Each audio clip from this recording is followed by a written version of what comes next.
আর যারা বিয়ে করো নাই, বিয়ের আগে 4-5টা করে প্রেম করবা। আরে আমি বলছি তো করবা, সমস্যা কি? ফতোয়া যা দেওয়ার আমি দিব, তোমার টেনশন করা লাগবে না। 5টার নিচে একটা প্রেমও করবা না, ঠিক আছে? এবার বিয়ে করতে কি ফ্রেশ চাও না আনফ্রেশ?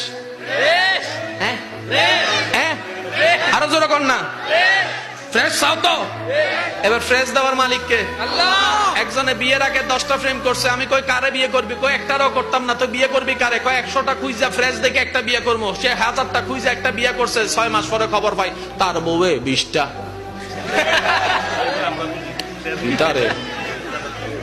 হ্যাঁ কিরে তুই 20টা?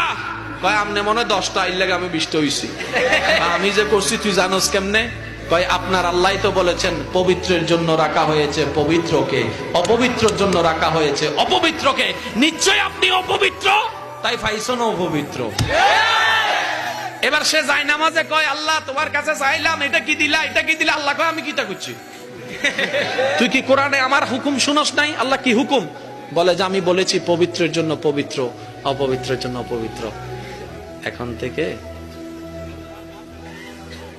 ফ্রেশ চাও না আনফ্রেশ? পবিত্র চাও না অপবিত্র? এখন থেকে মোবাইল বাইর করে যতবার সেটিং করবা, মনে মনে চিন্তা করবা আমারটাও কোনো না কোনো জায়গা